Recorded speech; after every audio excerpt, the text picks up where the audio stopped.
Fossils from the Messel site. Here is the Messel site. You can see this shale is easily broken with a steak knife.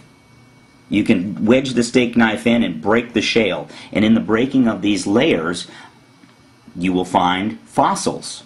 This technician is embedding the fossil.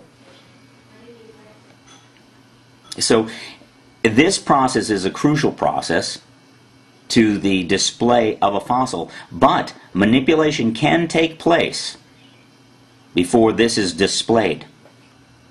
Here's another creature found at the same pit, another 49-million-year-old rodent.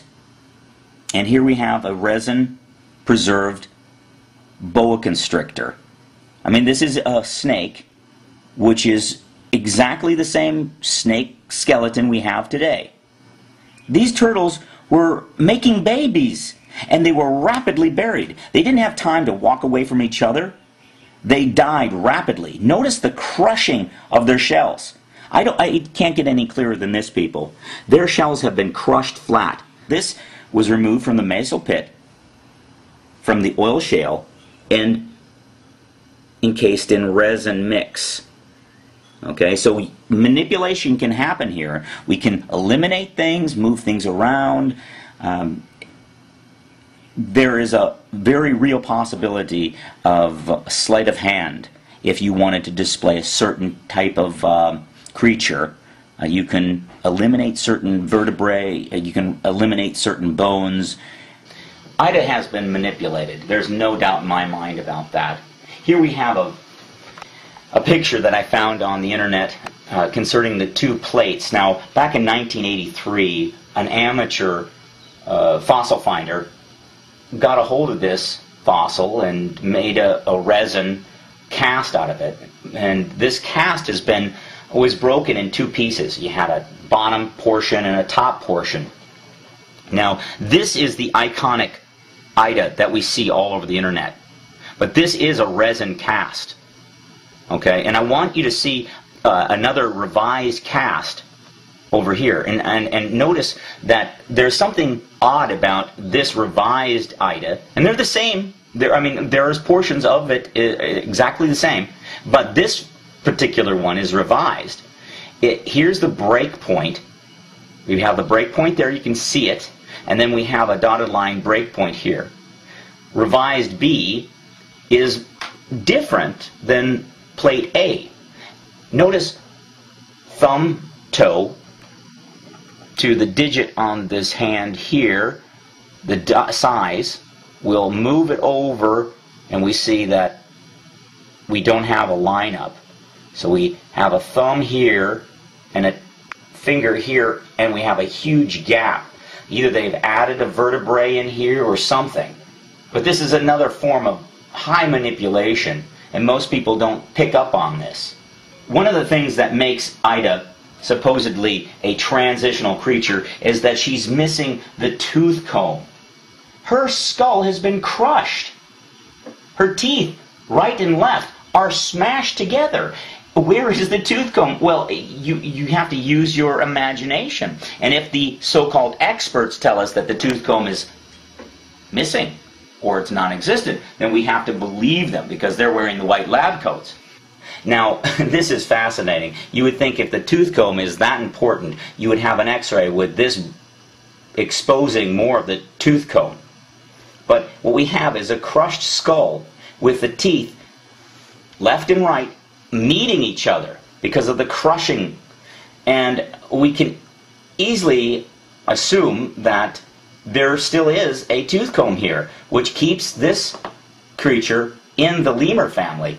Here's a classic example of how evolutionists will deceive their audience by doing a comparison like this. You have the human foot and Ida's foot. You recognize this iconic foot now, I'm sure, but they're not the same size. What's happened here is the evolutionist has blown up this foot and put it next to an artist's rendering of a human foot to give you the illusion that they're the same size, when in fact we know that Ida's foot is very tiny.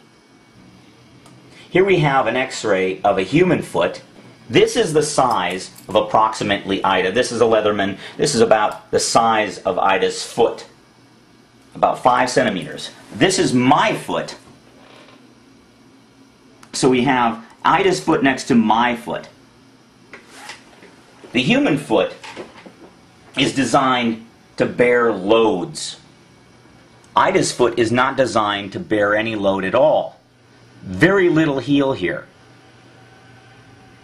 Large heel, load-bearing heel, small heel. The experts tell us that the link between Ida and man is the talus bone. The talus bone is the key that brings these two creatures together and declares that they are related. If you look closely, you'll see that the talus bone on this model is embedded in the tibia. It is like a pea bedded in the tibia. According to this, this would be unfunctional. Now, I'm not saying that Ida doesn't have a talus bone, but having a talus bone doesn't necessarily mean that they're related. They have bones, man and beast. This means we have a common designer. That's what it means. It doesn't mean we have a common descent. It means common designer. If you look at a snake skeleton today, and you look at this Masel Pit fossil, you will find that they are exactly the same. There is no difference. There's no little tootsies, no feet.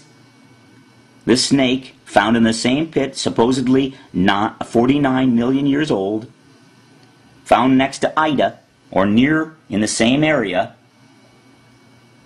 Now here's the real kicker. This is a 49 million year old fossil of a monkey's hand. Now, according to the experts, Ida was 47 million years old. And here we have a 49 million year old monkey's hand. Ida was buried 47 million years ago. She is a direct relative of man. It's supposed to be, according to the experts, she's a direct link to man. First Ida, this lemur-like creature, which is supposedly not a lemur, because it has a few things like a talus bone and missing tooth comb. So this is a direct link. Then we have lemurs, then we have monkeys, then we have ape, and then we have man. The problem is, the monkey hand was found in the same pit, people. The monkey hand was found in the same pit. The monkey hand is 49 million years old. Ida, 47 million years old, but they're found in the same pit. In the same pit. When you find bugs, snakes, turtles, here's a little birdie. Here's a bug, a beetle, and you can see even some of the color has been preserved here. Something as tender and delicate as a beetle, to be displayed in this form, can only be explained logically through rapid burial in the same pit. They're all dying at the same time. And if they're dying at the same time in the same pit, then it is rapid burial, and that lines up more logically with the biblical flood. Also, another point I'd like to point out that nobody has talked about, the fact that Ida has a monkey's tail. Like a monkey, just like a lemur. But how does this fit into the evolutionary schema? I thought we, Homo sapiens, lost our tails, right? And we shouldn't have tails like this. And by the way, it's problematic when you look at Ida as a transitionary creature. Where is the other transitions losing the tail? So we'd have a little less, a little less, a little less, not this snap, all of a sudden no more tail. You can't explain that without providing more and more and more and more transitional creatures, and this is where we find it impossible and improbable. You have to have a proliferation of transitional creatures to make this so.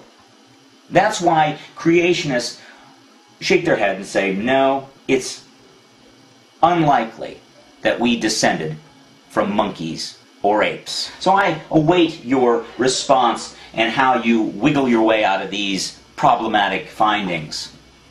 Until next time. A monkey hand found in the same pit